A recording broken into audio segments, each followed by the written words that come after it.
Our meeting of Fort Leavenworth City Council to order on Monday, 2025 and 6:34.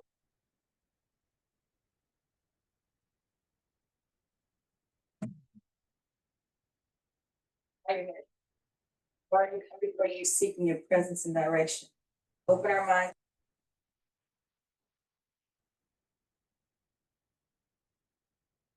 You join me in the pledges of allegiance. Pledge allegiance to the flag of the United States of America.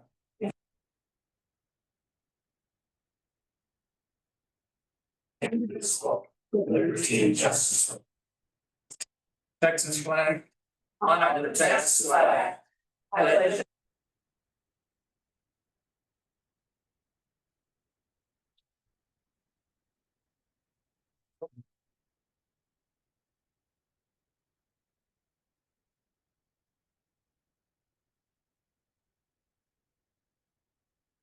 One here that will make comments before city council on items on the regular agenda.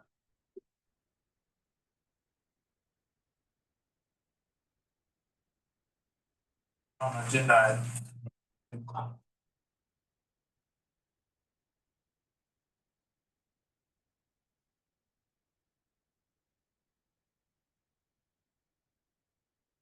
It's also the minutes of the October regular meeting, minutes of the October 27th joint workshop. The financial action report receiving employee training review acknowledgement report. Receiving office. Victoria Economic Development Corporation monthly report, receiving our quarterly report. Works Department ratifying lease agreement.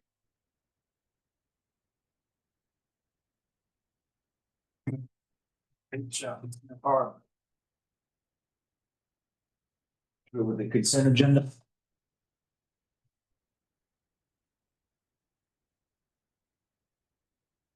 Second it now. Oh, second it now.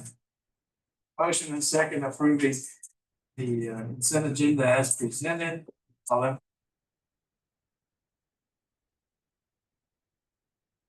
Opposed, motion moves. We will move to our regular agenda items. Number one is to conduct a public hearing on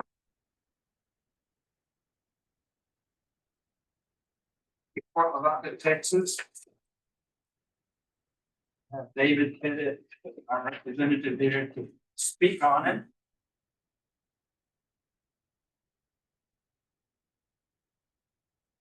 On the public hearing to order 6:07. Yes, public hearing.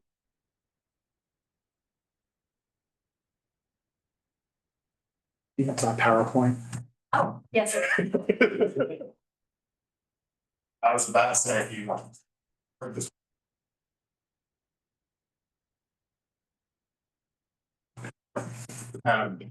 Members of council, thank you very much for this opportunity. We had this previously, but it was outside. And so some of this should be familiar, but we added a couple of different options at the request of the city manager.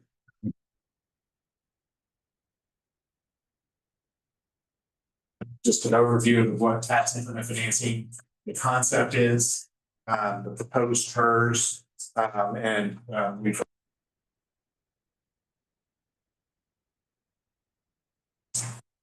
So tax increment financing, the first thing, it's not a new tax. It's not a tax on development. It's a redirect.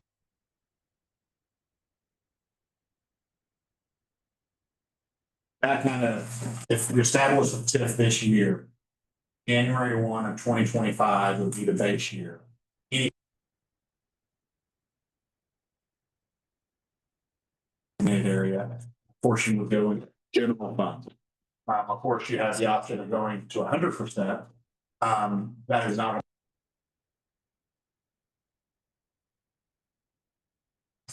I've been doing this for about 30 years, and there's a lot of, I think I mentioned in Fort Worth, they look.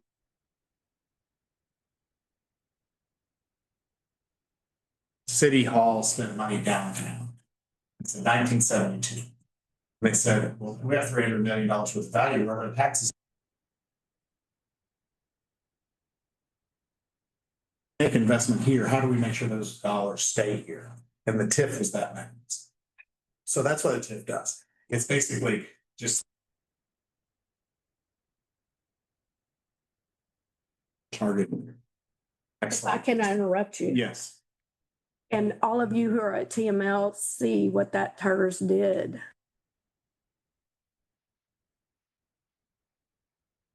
Oh, thank you.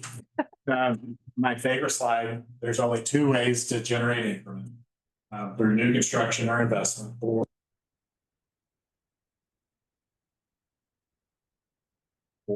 let's just say inflation. Those are the ways that you generate the increment within itself. Next slide, please.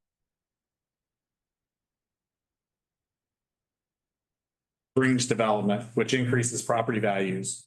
It generates tax increment. They can make more TERS improvements. And so it's a continual cycle.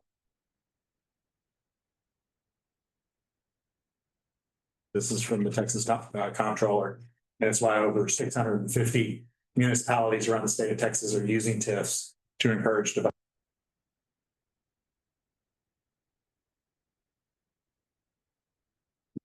So the process that we're going through is outlined in chapter 311 of the tax code.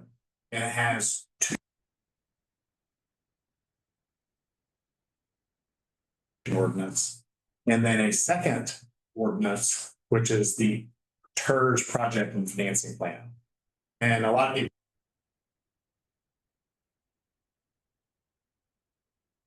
But one is a noun, or one's a verb and one's a noun. Tax increment financing is the concept. And tax increment reinvestment zones. You establish 5 key elements: the boundary, the term, the city participation, the TERS board, and a preliminary project and financing plan. Is recommended for approval by the TERS board, and then by that separate ordinance. Number 2, you have a separate ordinance that adopts.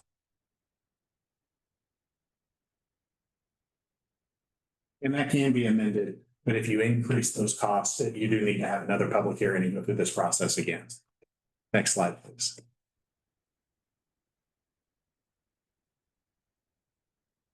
For all of her hard work on, we're using Google Maps, I believe, Jody, through this, in a combination of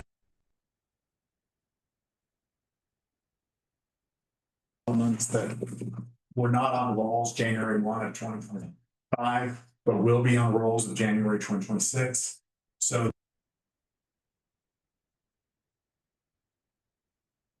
we've done a good job of covering the basis and really kind of laying the groundwork for doing some pretty creative things here in Port Plaquemine.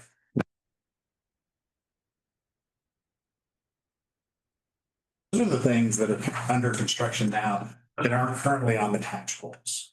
And so we have everything from Dunnies and some commercial that's going along.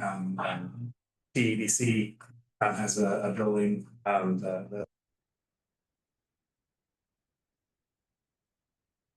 Is it Speedco? Speedy stop. Speed stop. I stopped 3 times at Speedy stop. Speedy stop. Stop 3 times.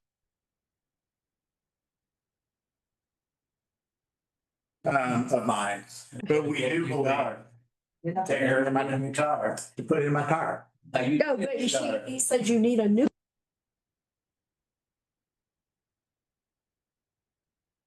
Maybe the temperature had something to do with it, you know, these extreme 10-degree swings in Texas comes my tires.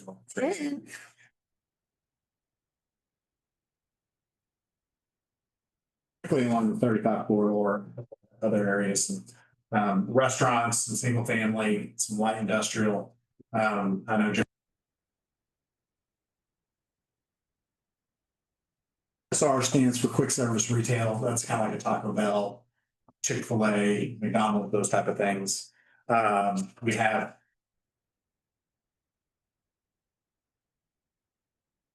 significant amount of development that would be coming online that, once again, it's still staying within the city. It's just going.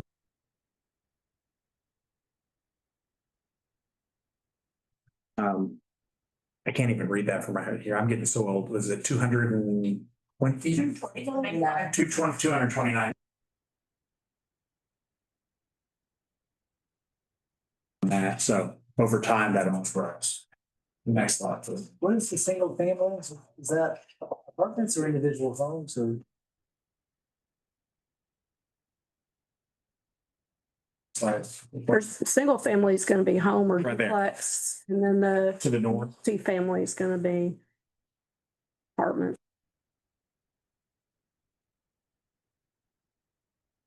Correct. There is a provision within the statute that says you can have no more than 30% residential in the creation of a zone. Okay. And that's not just roads into your TIF. Now, you could do a TIF that's all raw land and put 100% single family homes. That's perfectly fine.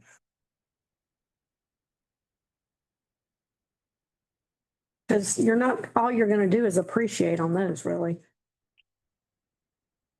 Go a couple slides forward. So we ran some Wednesday to have some workshop with Calhoun County, but they seem very interested in participating. So not only are you putting the city's dollars to real property, the city will continue to collect the personal property and the sales tax. So 50%, so if you think would go into the TIF fund, and TIF 50% would go to the general fund. And from that TIF fund, you'll be able to use it for however roads, water, sewer infrastructure, and also economic development. We go to the next slide. We ran this for a 30-year term. We years for it to mature. And we are finding several cities that we're working with right now. I just mentioned.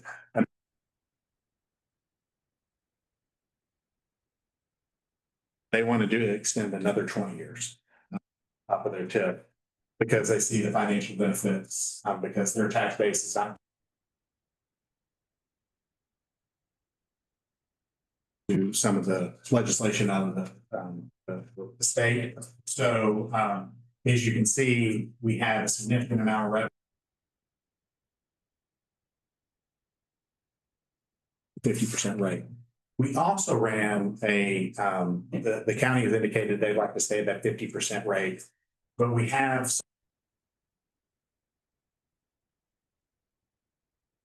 at 60%, and you can see that the dollar number just increases when we have it 60% and now discussion prior, you could do 100%. I only see that really in built out 75%. Once again, you think of it like a dollar. 75 cents is going into the TIF fund and 25% is going into the general fund.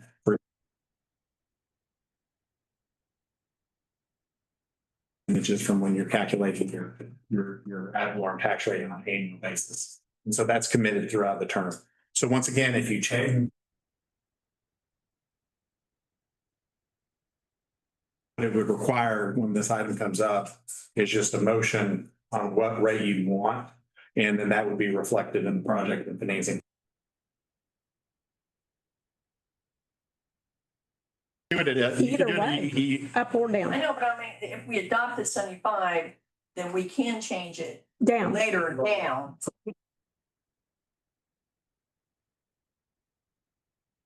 Thing again. So basically it says if you you can extend the term or if you increase the cost. And so you open it up again.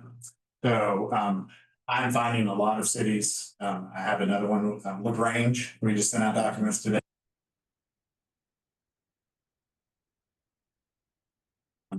natural, break.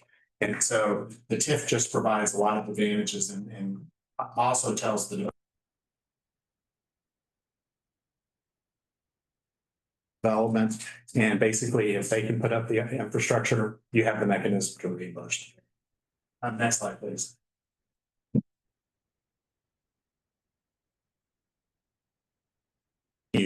And so eligible items.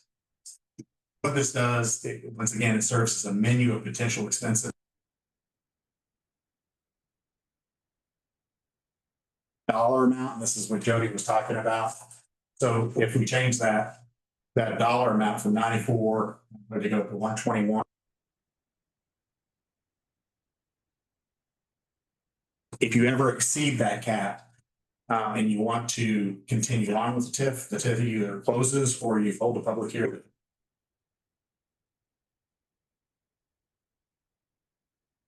What we try to do here is with the eligible costs, this is everything that you can basically spend the TIF money on: roads, water, sewer, drain. By law, we're required to include some administrative costs. That's for the setup of the TIF and the ongoing administration of the TIF, which is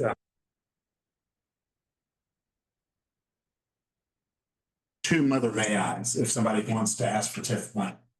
The city could go and spend dollars and then ask for be made up of the council of representatives from the county, and they make a recommendation to the city council. So I like to say there's two mother may I's. Mother water, sewer, drainage infrastructure, and say, hey, we're willing to front this, but our cost, and this is, a little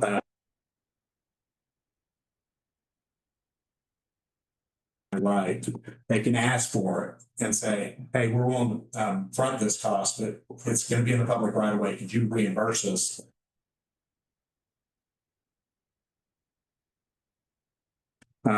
It's performance based. They put the investment in the ground, and then if their fruits go vertical and they produce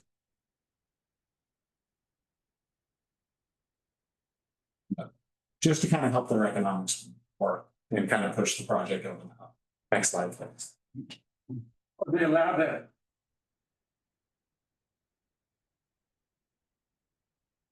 I'm a lot of times when a developer comes forward, and that's once again 100% negotiable about whether the Fifth Ward and City Council approves that.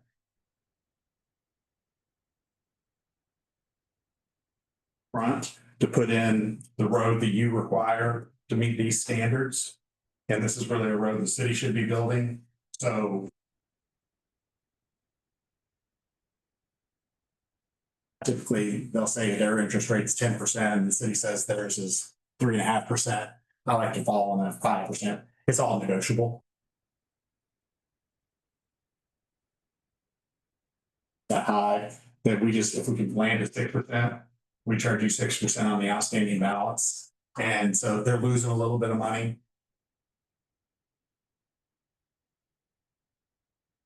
Interest costs are allowable as a reimbursable expense through the TIF fund. So we do have our and then this ordinance that's the next item is the boundary, the term, which is 30 years.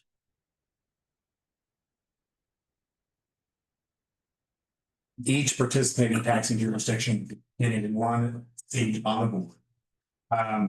We do plan on going to the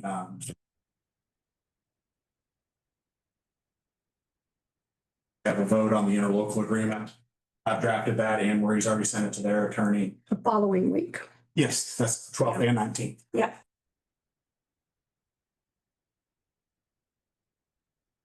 And approve that final project and financing plan. What happens at that point?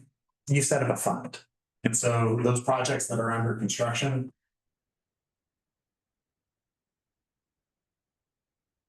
then you start addressing needs as they arise. And we typically do that on a case-by-case basis. And you might have this position to where you have projects where there's already, it's already gonna be funded. You put one in place and you're waiting for that first development to occur. That line that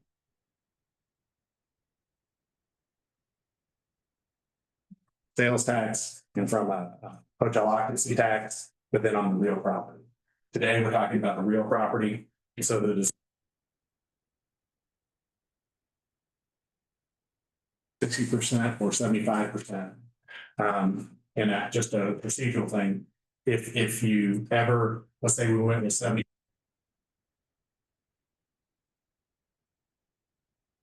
This ordinance, you would have to go through this public hearing process and have 2 readings again. If you lowered it, you do not have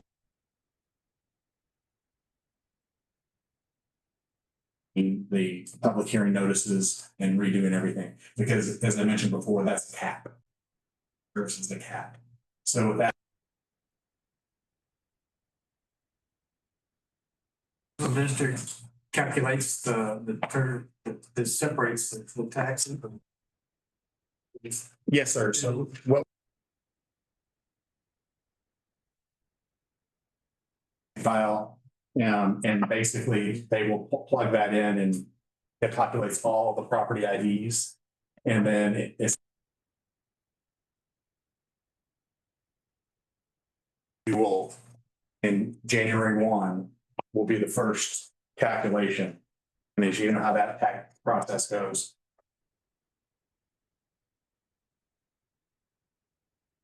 In July, property taxes go out October 1, they're due January 31st. So your first year's worth of increment.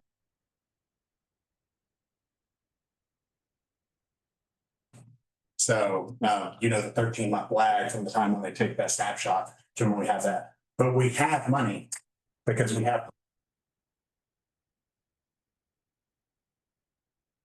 And I think it really jumpstarts your potential for redevelopment in this area and encouraging economic development.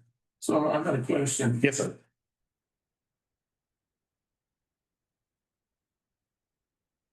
Here it comes up, hey, we want to go up, we want to go up to 75, that initiates the public hearing again. Is there any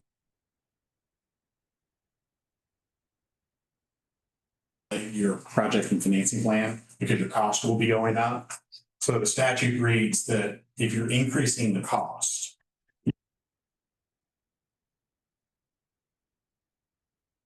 If you're, so that there is cost involved, having another public hearing, having. yes, sir. Okay. If you were just. If you go 75, you can always go down. Yeah, it doesn't, you don't initiate Give that. it a try for a couple of years. If you want to go down, you go down.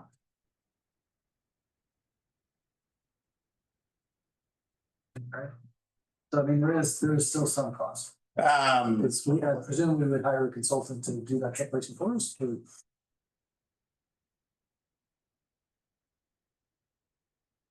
Happy to work with the city's financial officer and also with Jody. It would be a pretty simple calculation of just going down, of just reflecting that.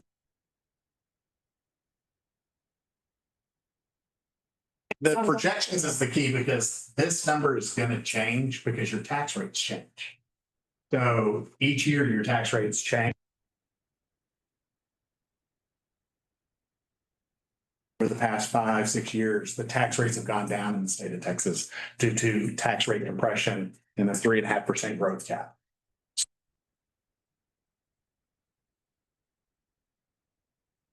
You know, so good luck. But anyway, so we've had those tax rates. So this is a projection of where we're going to be.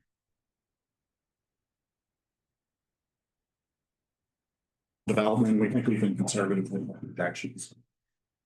The other thing I need to state from the public hearing in for is that Friday.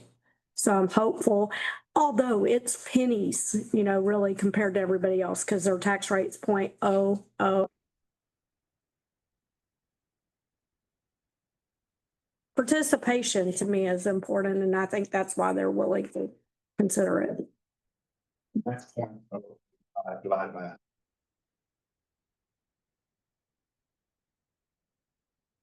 Joking. Two zeros and a 5. Point oh. Yeah, divided by 100, so that. What?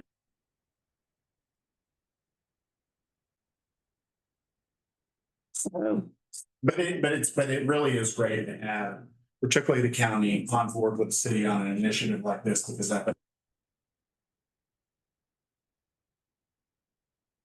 Not only the vision to put this out front, and you also have other people's money coming and helping funding that.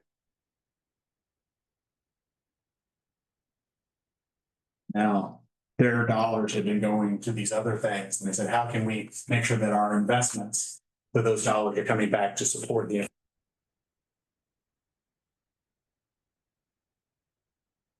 So. Your example at the beginning of that, the downtown wasn't seeing the incremental because it was all going.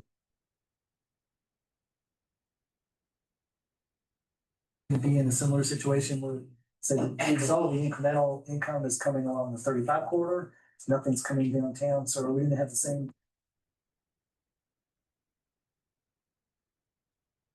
It's in the, but the downtown is in the TERS, so we can generate it up here and spend it. So, but that's the same situation then.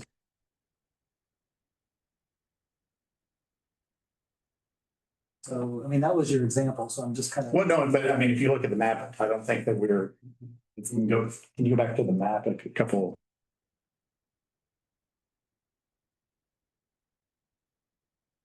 I mean, but the downtown's been neglected for, I think they're the ones saying, where have our taxes been going?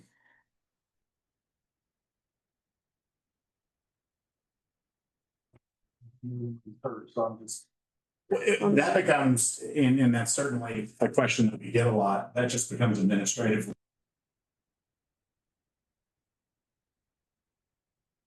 We've done some, and they could be non-contiguous. So we've done some, for example, in Grand Prairie that have had 20 zones. And so. But they can spend money from this zone and this zone and this zone and this zone. It gives you the ultimate flexibility. But once again, I think the strings of the.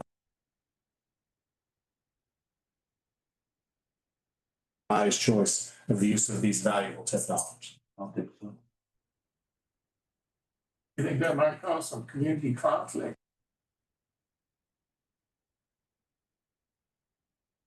I mean, I know, but yeah, just, he gave that example, so, so with that example, you would think you'd have a couple. I don't think it-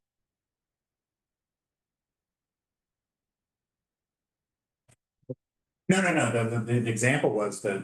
General fund was paying for that stuff and nothing came to the middle. Couldn't.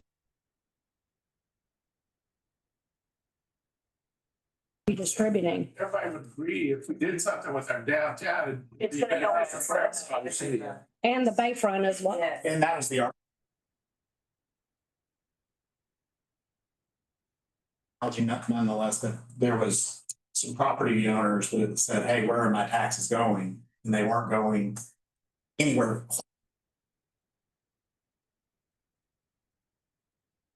Tax dollars staying close to your investments and seeing the benefit of your own investments.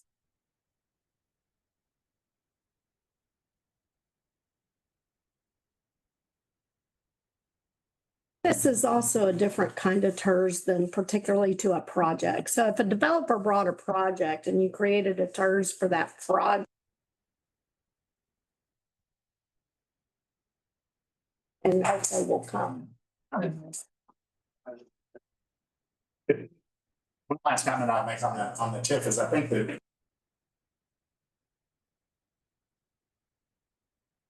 But for this TIF, will this development occur? And we don't know what we don't know, but we do know what history has provided us today. And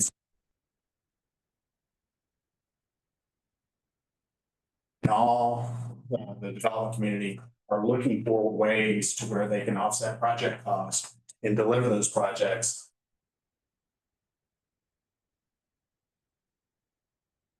They see the word TIF recurs, they know that they have the ability to get reimbursed. The hardest projects to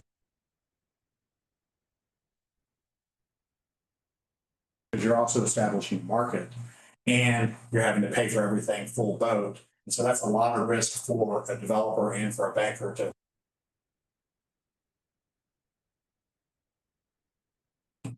And we'll help pay for those things that are public. I know that I talked to, two developers. So we're waiting for zoning, really. No, they were waiting for terms, yeah, I mean, and one of them was.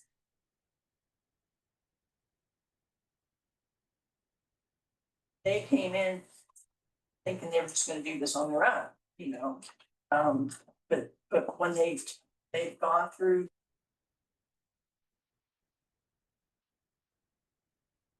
Yeah, what's coming down is the houses are gonna be $300,000 to $400,000 for them to even break even. No, they wanna.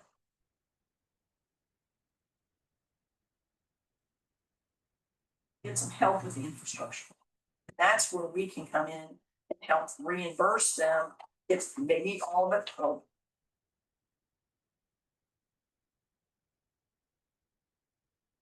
$225,000. And I do want to make it, so a lot of developers make the assumption because they're in a TIF, they're entitled. It's two Mother Mayos, and they have to prove the case. The first thing that somebody comes to me as a developer, say, okay, what's your OPC? Your opinion of problem. And why can't your project work? And they must prove that to you before you enter into an agreement. So, but for this participation.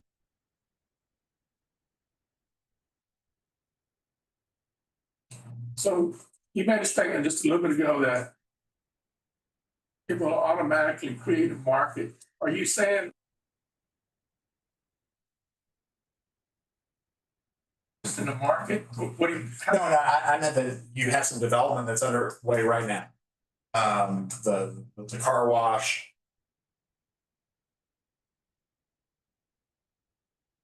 Stop. TDCU. DCU. Those things are gonna be seed money that you have. So you're gonna have money in 2027 in.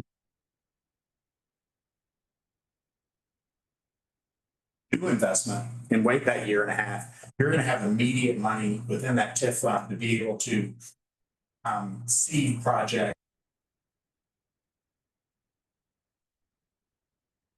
So that's why we have a sense of the emergency. That's what I meant. It's almost immediate that, hey, we have that money. You have that money available and it can be used for anything that the.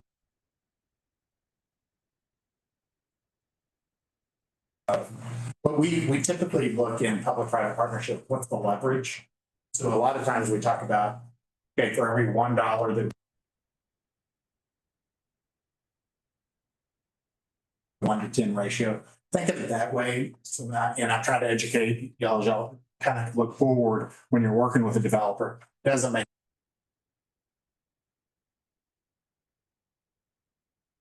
You're getting a 50% return. You would want a little bit larger of a return for these values of public dollars.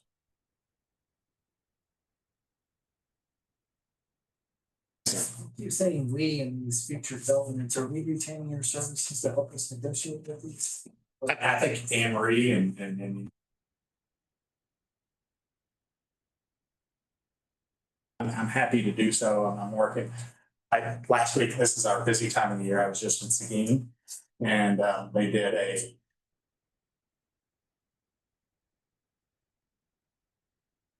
TIF over 554 acres with Newquest, the retail developer, and they needed that help for their retail and they also. Need to help negotiate with Newquest, because I have a little bit more expertise in that, but I think that.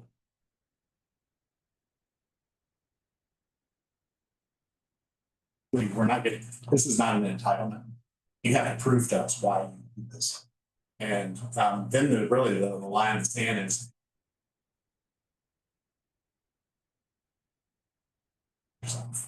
And we also like to say is, if we give this dollar, can we improve the quality or the affordability? Because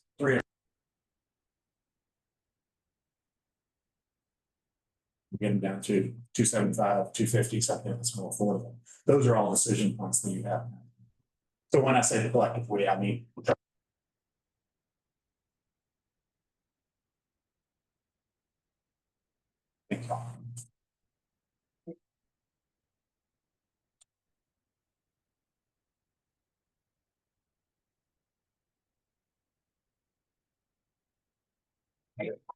It'll be our auditor. Investment zone.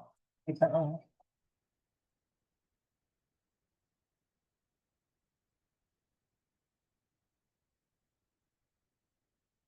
closed at 7:10 p.m.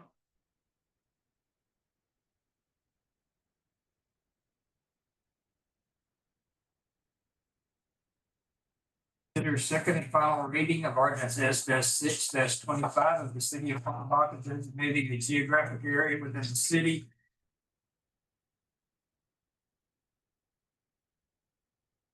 increment financing purposes. Tax increment reinvestment zone number one, city of Palm, Texas. 311 of the Texas Tax Code, establishing a board of directors for the zone, providing a termination date for the zone. Passage of the ordinance and providing for several. Mayor Council, the ordinance that is.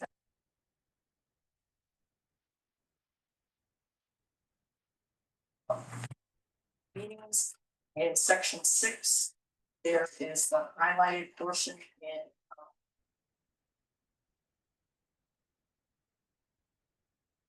Percentage. These tax increment, whether it's written in here as 50%.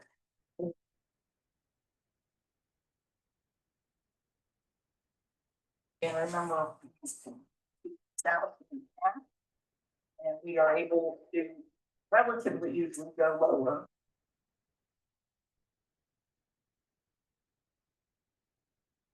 Go from a lower number to a higher number, but we can change that, and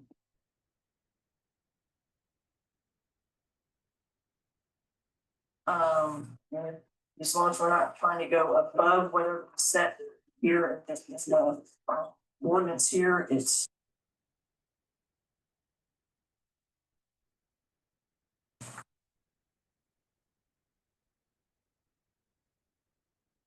I don't like the idea of starting off at 75.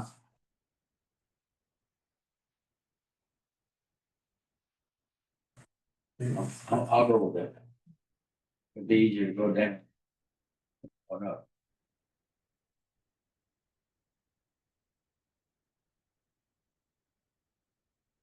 Specifically, Jody. Motion to approve the ordinance as stated. 75%. Saying 75% in sections. Or bump it up to 75%. I second that. Motion and second.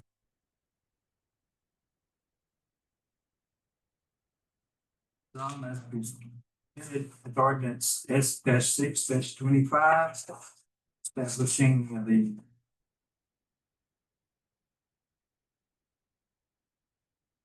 Yeah.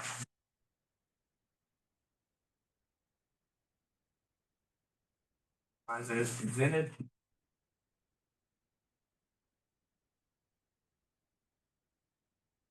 It's just an ordinance.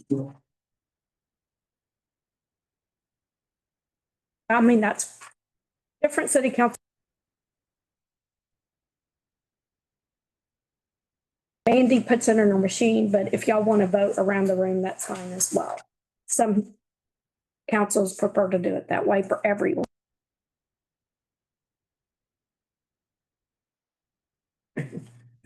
No, we just wanted to be improved. Do you agree that did they need for your?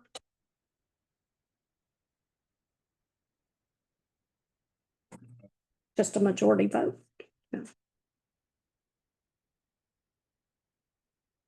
Each county.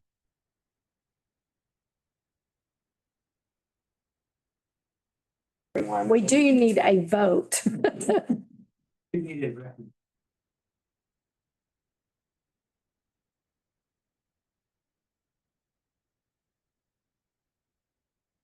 Amending the rate to 75%. Otherwise, as presented. All in favor, say aye.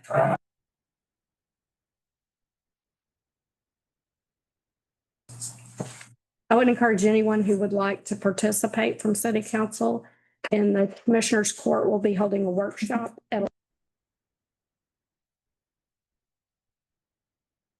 look at these same numbers that y'all looked at today.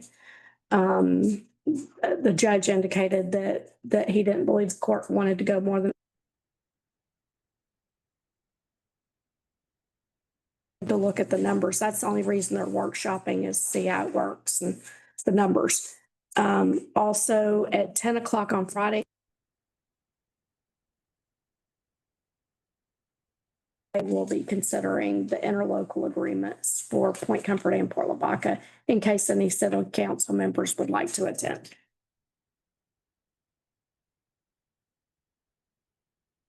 So Friday. can they have a different percentage than, can they participate at a different rate than us? They can participate whatever rate they want.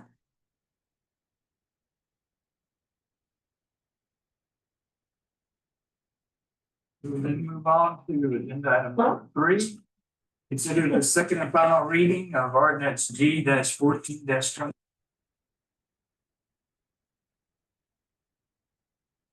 System benefits, adopting 1, a change in the city's matching ratio, 2, annually accruing updated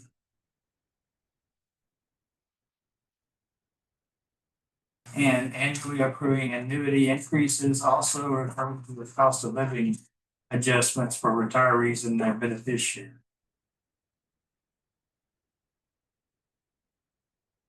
Amend the city's matching ratio from 1.5 to 1 to 2 to 1 for the city's employees retirement plan.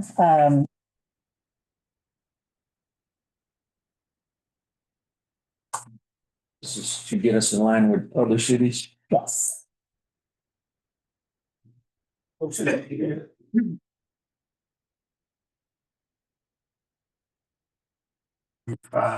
Regarding the city of Port Lavaca's Texas municipal retirement system benefits adopting and change in the city's match.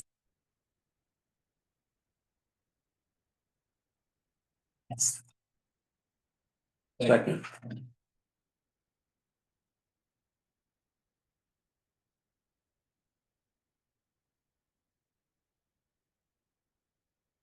Of ordinance D-14-25 regarding the city's Texas municipal retirement system benefits as presented.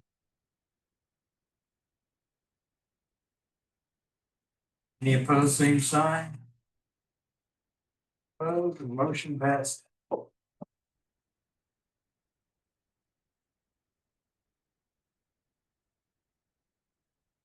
4, consider second and final reading of ordinance G-15-25 of the city of Port Lavaca, amending code of ordinances, chapter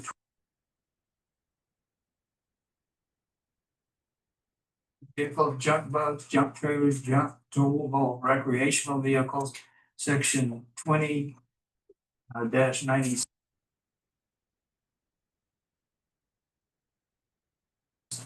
Providing the purpose of the ordinance, providing for severability, providing for a removing clause, and providing for an effective date.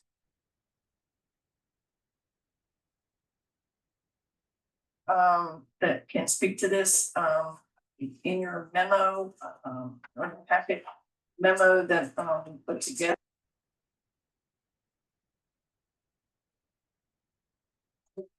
You know, clarify.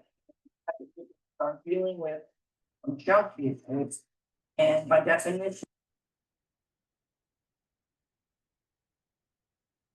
An unexpired license plate, a valid motor vehicle inspection certificate, and is wrecked, dismantled, or partially dismantled. It's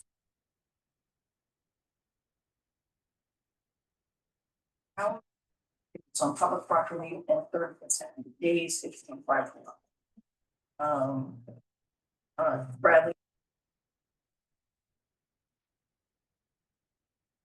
receive complaints from the public in regards to the auto wrecking yards, salvage.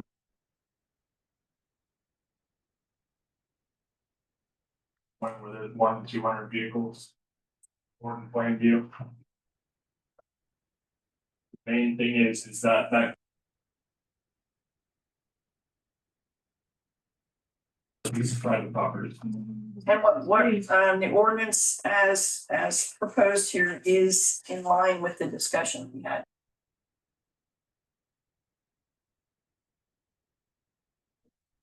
The junk vehicles can.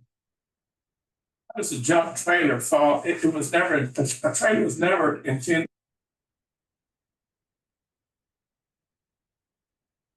Yet it's all included under.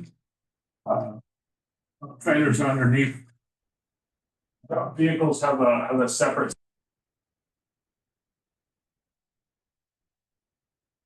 Set of conditions they have to meet to be considered a junk trailer. Same with junk boats and abandoned boats and. Okay, I didn't see the. It's not being amended by this proposal. The junk trailers and already in the ordinance. boats, it's already in the. Oh, okay.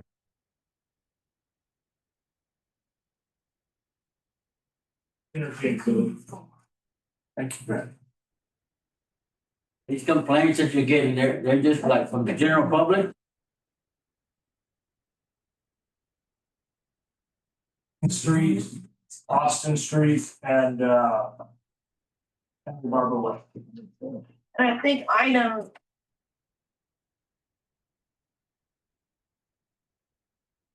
Stating that, an automotive repair facility and automotive body shop may store no more than.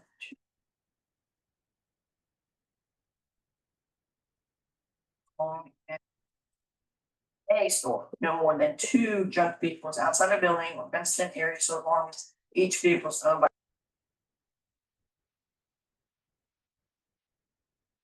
Has been stored there for 30 days or less. Automotive repair facilities and automotive body shops may temporarily store up to an additional.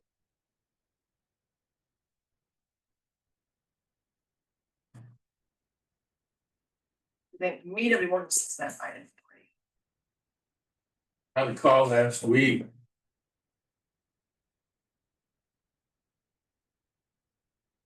Do you want me to call you after the? But again, second it's meeting? dealing with junk vehicles, so, you know, but. Yeah, that's if what it's they were not- talking Not a about. junk.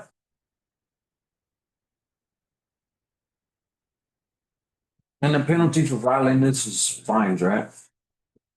They would be subject to citation and fine. Okay.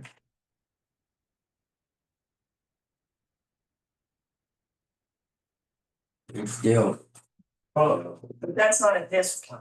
oh yeah, I'm just saying, junk vehicle description is very, very clear, has.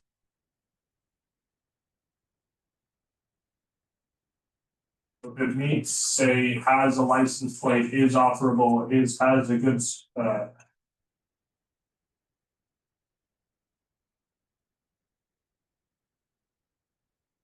is missing one of those, then it is a junk vehicle. So if it meets them all.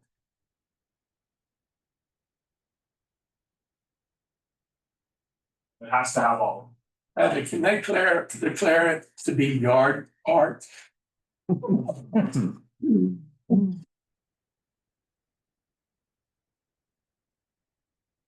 There are antique vehicles that are allowed to have. Their allowances, and they could.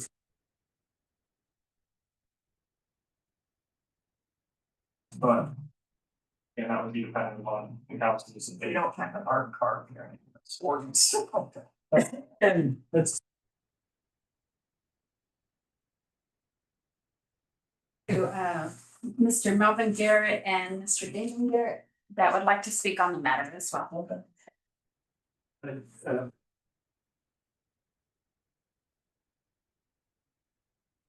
Speak to some, you're probably on the repair shop and a dealership.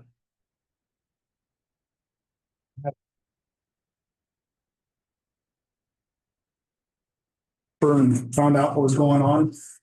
I read through it and I seen a lot of red flags that would apply to me and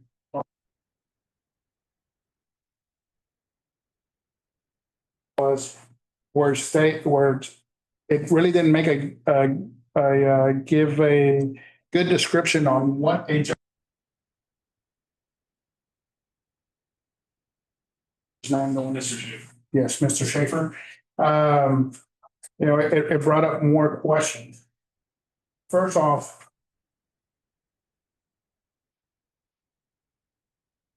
the current registration, we no longer do state inspections in our county.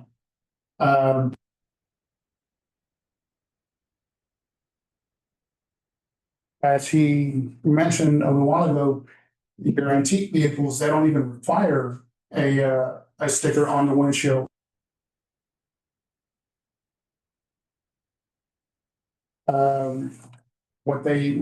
The way that they do it, you'll get a little sticker on your license plate, and that sticker in most cases are good.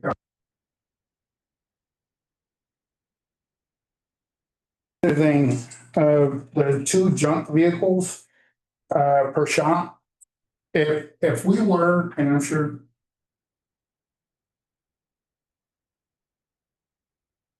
an indicator that we're fixing to shut down. I've got 5 employees that work at my shop. And there's no way that we could survive off of.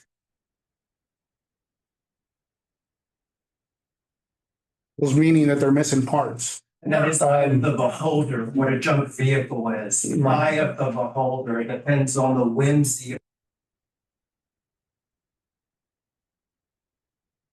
Take engines out of, transmissions out of, that we maybe have to rebuild the engine. But So- do they have a valid motor vehicle?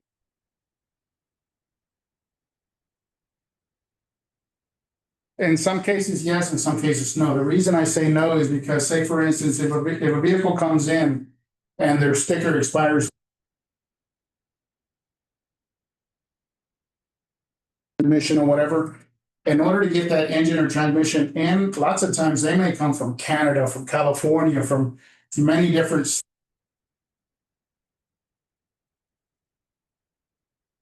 What about the license?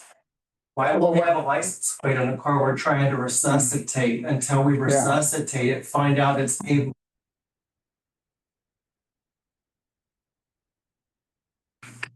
So what, in your opinion, what would it be a reasonable number? I think it. And yes, maybe 3 to 5. But if you've got a shop where you've got 5 bays like we do, I mean, there's no way 2. You're gonna get a bunch of abandoned cars going into neighborhoods all over this place, because you'll have no system to dispose of them.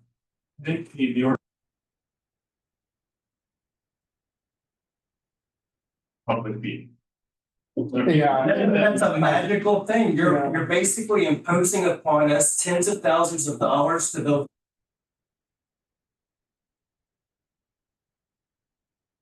And the justification, the inciting incident you're giving is, I get complaints. Port Lavaca is one of the oldest cities in the alive for hundreds of years, and we've never had this ordinance before, but all of a sudden in 2025, it has to. Never saw anyone come by our business and say, hey, what would the effect be? What are the counterpoints of this? That wasn't bothered at all. You got it.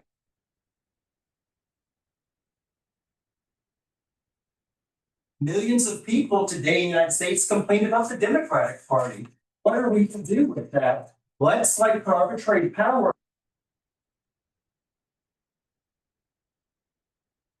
Looks. I think we should start in our neighborhoods first. Personally, I don't understand why we've moved towards our businesses first. I especially. What are the actual effects of this supposed policy? Because it's easy for me to sit down and write rules for other people. It's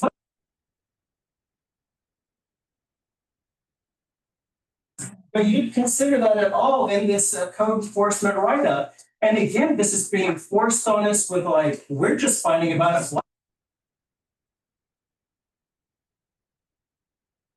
Mistake, the gray hairs on this man's head who owns this business and brought it into life through blood, sweat, and tears, and he has bled.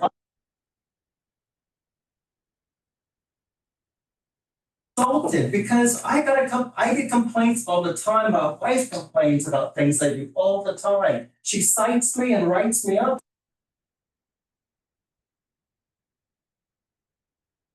I at least get a fair hearing with her. I at least get to have a dialogue. She doesn't just pop up and tell me how to breathe.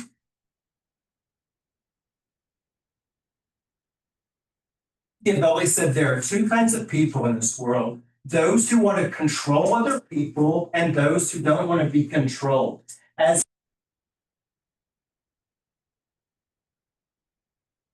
but we know we have to unite together as a community if we're going to overcome the obstacles in front of us. Y'all are going to create something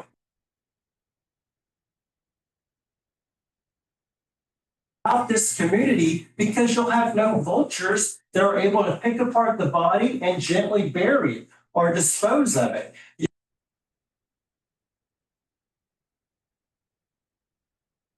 This isn't made up out of whole cloth. I'm sorry to steal your time and run my mouth so much, but it's vital to any of us to carve out our businesses. Ours started in 1966 out of the back of a van. And my granddaddy worked there.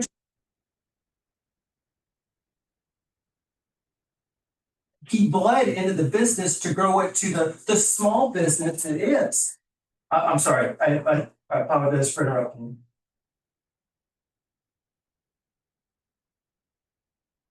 Couple questions, a couple comments that I had in regards to subject that we're talking about. And one of the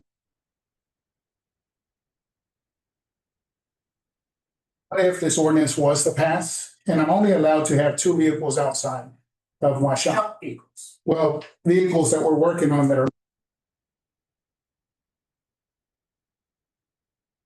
because it's But again, they don't have a license plate. right. So that Or makes it a- But I mean, again, by definition, if they have a good license plate.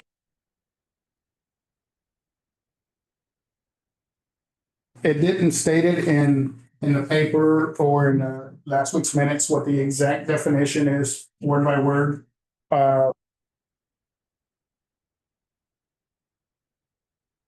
It's in our code of ordinances that's online. But does that license plate that's posted on that vehicle, does it actually have belong to that vehicle?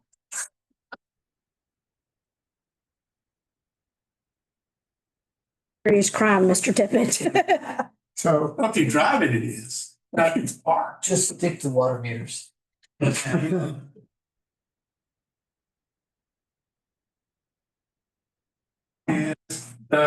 was a fire hazard, according to what we heard, is, okay, if a fire truck or something had to get into.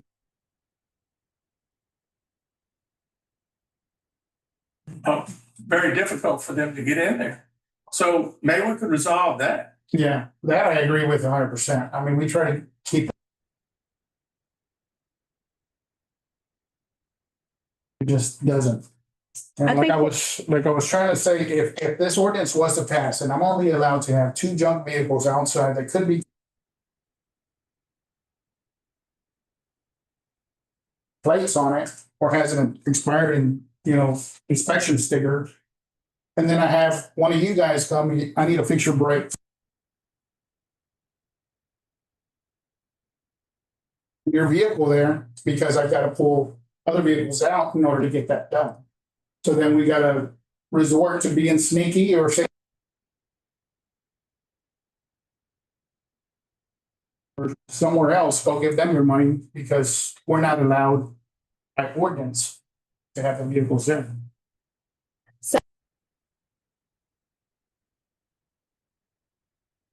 Verify that sometimes vehicles will sit at a shop for 2 years. Like you'll have customers that won't come.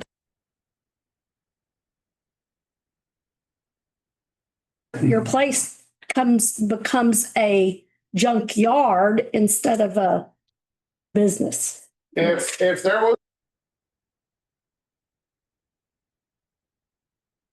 customer's vehicle without their permission, I mean, I don't know of it if there is. There is. There was mechanics. Have a written consent from the owner as well that you're working on the vehicle. I actually spoke to the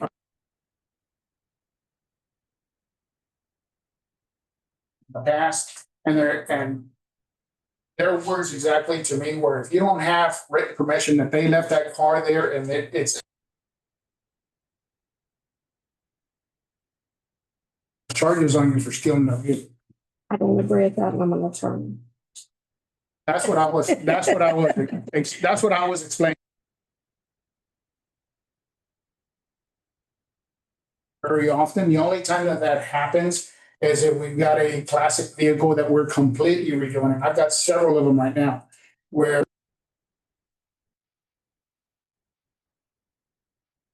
shops all over town, not only in this town, but in many other towns, where the customer comes in and says, hey, I want it completely redone. I want you. Vehicles will take a long period of time. But I mean, it's they don't take a rocket scientist. So look at a vehicle and be like, okay. Obviously is a $30,000-$40,000 vehicle. I don't know. I just would hate for somebody to come and dictate.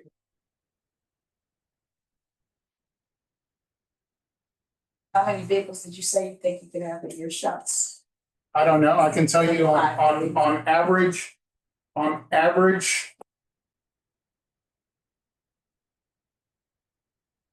vehicles daily.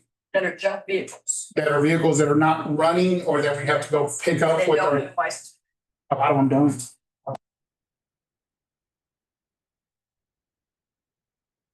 Bunker that was given to them, and that's their only mode of transportation. And I've got to go, literally go with my car hauler, winch them up, take them to.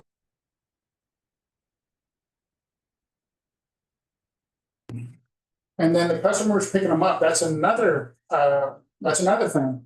I don't know if any of you guys drive diesel trucks.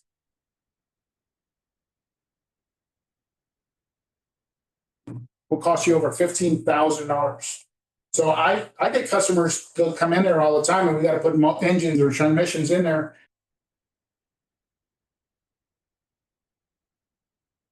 They literally have to go get a loan, go do something. And I mean, it's not fair to us to, I don't know what we're supposed to do with these vehicles. I don't want to be, I don't want to be fined or, not in compliance with this ordinance. Do you have any vehicles that are?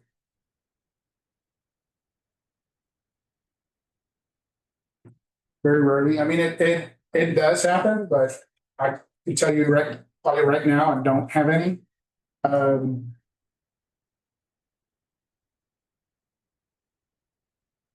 Most of them are for customers that we're repairing. Some of them, yes, they might be there for a longer period of time. For that reason. Got the money, the funds to pay for the repairs. That happens very often. I mean, I can tell you right now.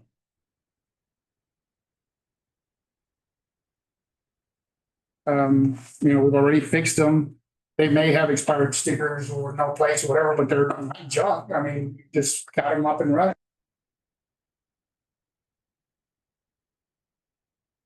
Yeah, it should. But again, if they run, then they're not junk. So they have to be dismantled. Repairing them and them being complete. Like I'm saying, just imagine if we were to get 3 engine repairs.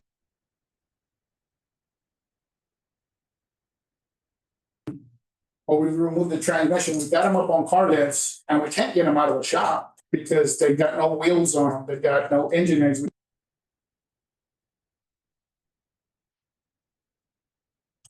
Once we get all the parts, then we can put it together and get it out of there. But in the time being, that may take a month for us to finish.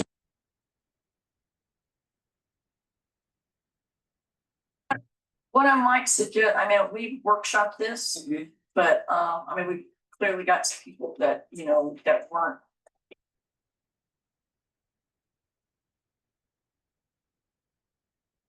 Get our, get us your information and, we, Riley, there can sit down.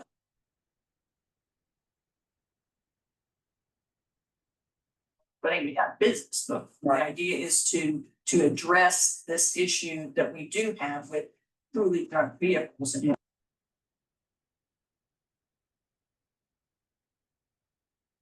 Yeah, I mean, in my opinion, working in this type of business, in my opinion, what a job.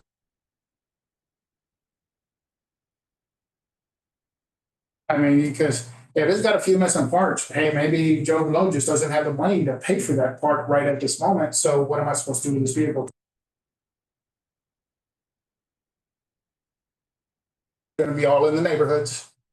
And then space is one of the biggest factors that I've seen on here. Biggest bay, I also sell power sports. You know, I sell motorcycles, four-wheelers, UTVs, ATVs. That's where I keep them also. I can't be leaving my brand new units outside and rolling in cars that are not.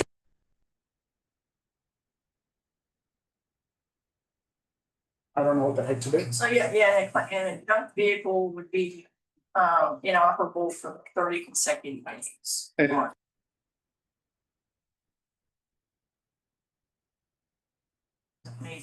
Forever get a part. Yeah. Oh yeah, that's it's super common. That's all the time where we're waiting 30 days.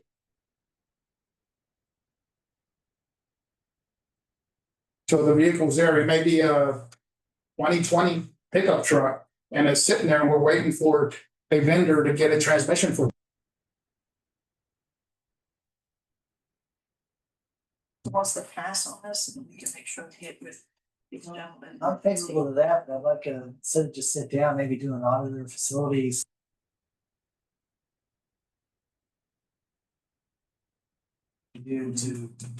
But I was saying we need to address it, safety. well, that's part of it. Yeah, Yeah, that's. so we gotta look at safety.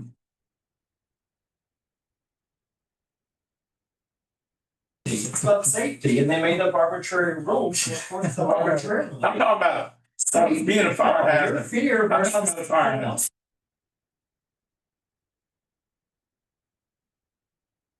Why wouldn't you, like, if you see you're gonna be putting a $15,000 engine in and then a transmission too, why would?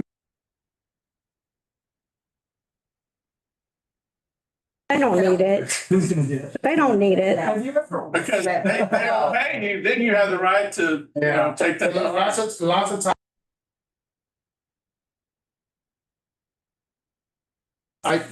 This happens almost daily where a customer brings me a car or I have to tow a car in and I'm like, okay, what do you want?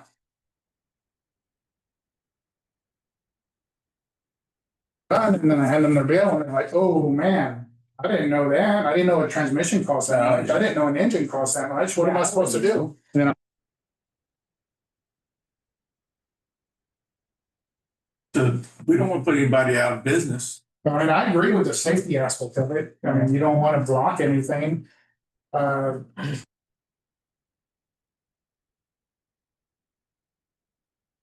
Two is That's it. Two, we'll go out of business. We won't be there. I mean, I won't, you know, not only does, but all the vendors that we use. So I mean, all the auto parts places. I mean, we spend a lot of money, a lot of money. And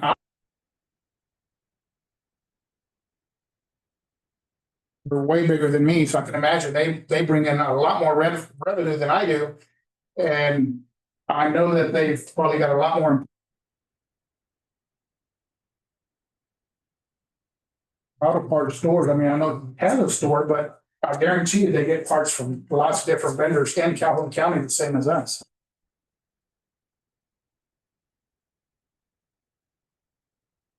Pull together, work with the owners. Yeah, I think. Audit against the policy and then see what we can do to reach some kind of.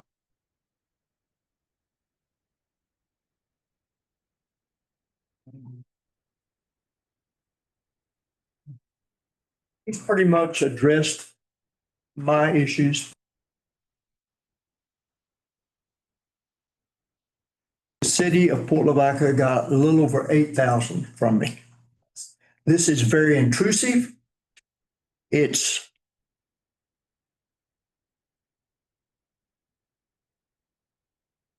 to a degree, this seemed like a foregone conclusion when I read it in the paper. I was told the building and they've been moved. They're not there. I take issue with anybody that we've received complaints.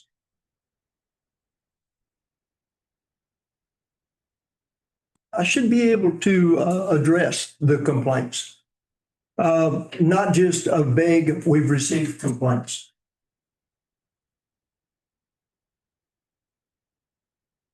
Y'all setting an agenda on what a junk car is, that's your opinion.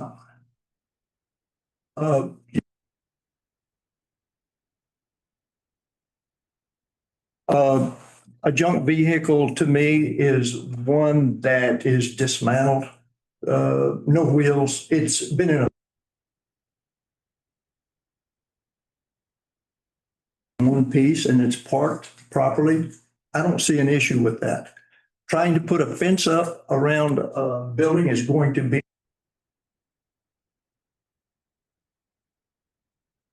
anything can be done. I want everybody to be treated fairly. You do that to me, I expect you to do that. Got two cars, putting them in and out and all this. You're going to wind up, you need to put a fence around every business in town that works on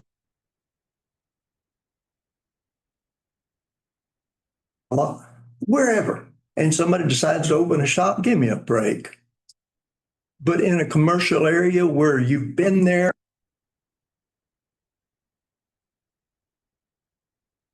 have I failed? Sure, all the time. I try to address it. All I want to be treated Irish in me, I suppose. Definitely too much Texan. I don't like being told, but if you address it and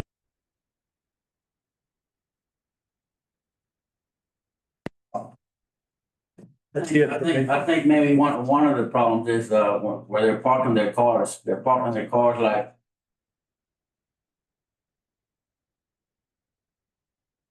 one of the problems that we've been having. That should be ticketed and fined. Yes. Yes, and that can be handled. Yeah, we're working.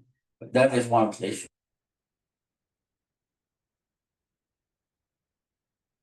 Just coming by. And that I don't have a problem with. That's a safety issue. The street beside the store. And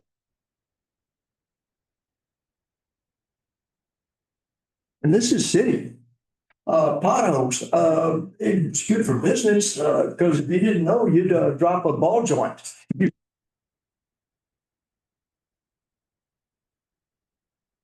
The street got so bad, I do commercial inspections on the side of the building. I'm the only DOT inspector.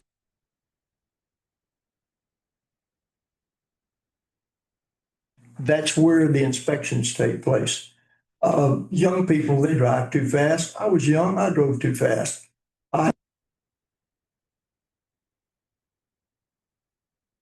In such disrepair. The road has been brought up, it's in much better condition now. I'm not near as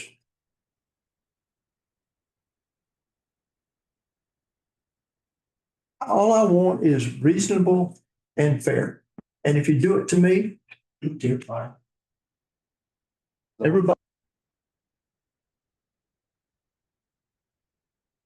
there's a lot of places around here. You have a lot of commercial establishments. I rattle too much, sorry.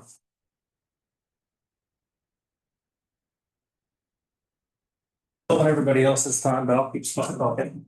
I'd like to thank you. It is true that some of the cars, some people find a hood for that anywhere but a junkyard. Junk, a junkyard. What is junk? Is that in the eye of the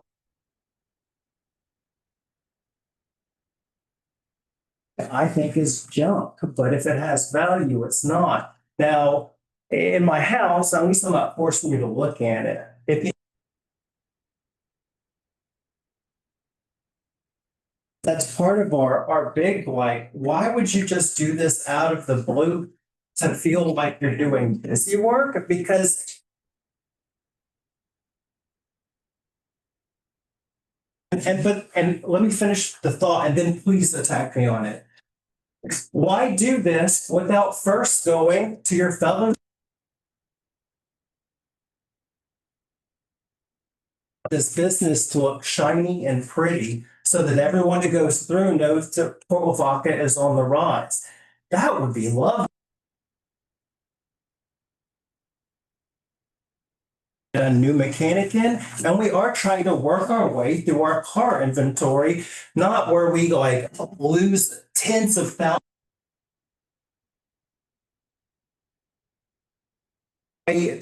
Car parts that I could have made tens of thousands of dollars to pay, and I have to pay taxes on it during that process. And again, I am ecosystem that will clean them up for you, and that's what our businesses do. But we do want to beautify, and we are with the city on that.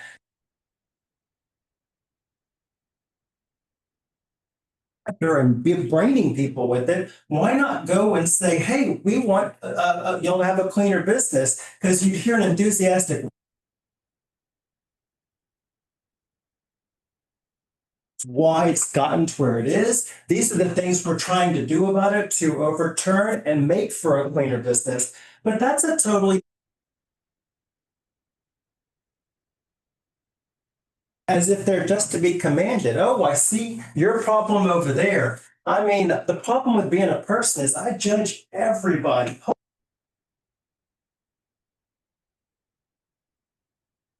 Thinking in my head, I'm perfect whenever I'm looking over at them and thinking, I don't like the way they walk, I don't like the way they dress, and rap isn't real.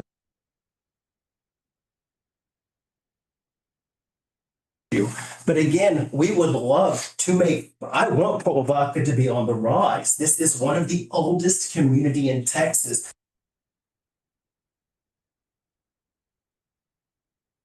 We should be in a dialogue with each other. But when you just go and blindly make rules and have meetings and you don't even think, hey,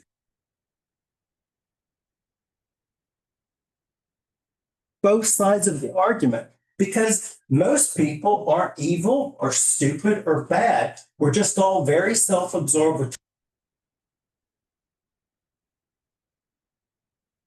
Think about the effects of what we want other people to do are actually going to force them to bear and what the actual long-lasting effects are going to be. It's a novel idea to put an ordinance down. Again, this is one of the oldest communities in Texas. Why suddenly? We actually saw each other as opposed to our TVs, and we went down and said, hey, I love it. You're great for the community, but man, this.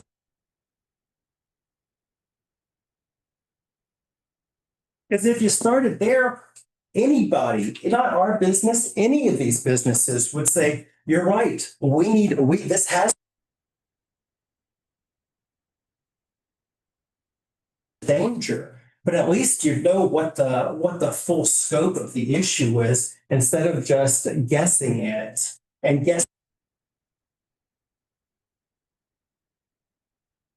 Party, but that's not true. Everybody really is trying to do the best thing that they can.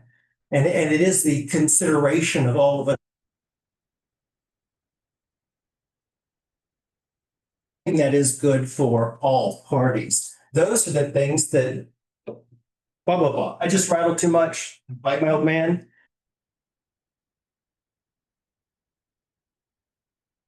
And it really isn't fair that we weren't notified at any point. It puts a weird emotional charge on people because then it's like, oh my. Blood, sweat, and tears. Well, we're gonna meet you in the middle now and come have some dialogue with you. So we're all on the same page trying to Thank you. get this. Yes, sir. Thank you. Thank you. Thank you.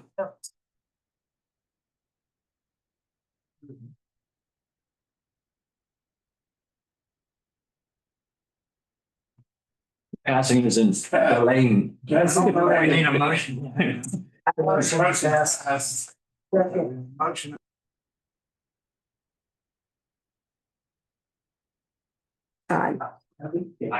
As opposed to tabling, which would take it to the next meeting. Too much pressure.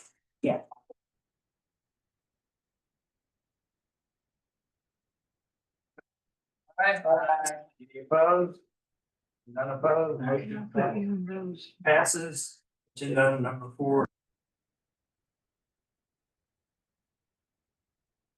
People that spoke here and some other dealers in town and go over this ordinance. Yeah, explain something. It wasn't complaint.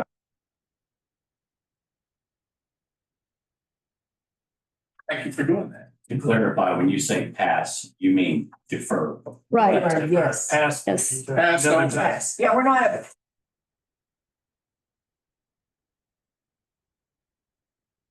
No, we don't. Thank you. Yes.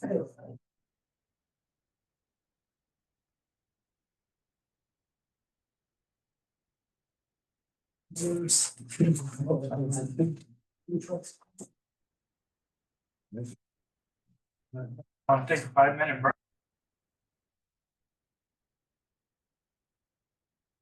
I missed it.